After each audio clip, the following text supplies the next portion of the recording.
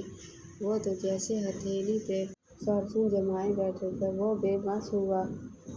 اس کا چہرہ کسی گہرے اضطراب کا شکار لگ رہا تھا۔ دادا جان، میں نوال کو سمجھاؤں گا لیکن مجھے خود وقت چاہیے۔ میں اس معاملے میں جلدی نہیں کرنا چاہتا۔ وہ میرے لیے کانچ کی گڑیا کی طرح ہے۔ میں نہیں چاہتا کہ کسی بھی وجہ سے اس کا دل یا جسم پر کوئی بوجھ آئے۔ وہ تحمل سے اپنے دل کی بات کہہ گیا تھا۔ بیٹا، ہمیں معلوم ہے کہ تم اسے کتنا چاہتے ہو لیکن ایک بات یاد رکھو، ہماری نسل کا تسلسل ضروری ہے۔ یہ حویلی، یہ زمین، یہ وراثت سب تمہاری ذمہ داری ہے اور اس ذمہ داری کا حق تب ادا ہوگا جب ہماری اگلی نسل کا وجود ہوگا۔ دادا جان نے نرم لہجے میں اسے سمجھایا تھا۔ وہ خاموشی سے ان کی بات سنتا رہا۔ وہ اندر ہی اندر شش و پنج میں مبتلا تھا۔ اسے یہ سمجھ نہیں آ رہا تھا کہ وہ اس معاملے کو کیسے سنبھالے۔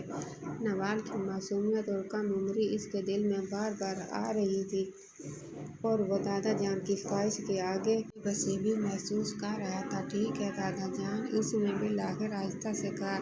میں آپ کی خواہش کو جلد پورا کرنے کی کوشش کروں گا۔ دادا جان نے مطمئن ہو کر اس کے کندھے پر ہاتھ رکھا۔ ہمیں تم پر بھروسہ ہے بیٹا، تم ہمارے خاندان کی امید ہو۔ دائم نے ہلکی مسکراہٹ کے ساتھ سر ہلایا لیکن اس کے دل میں ایک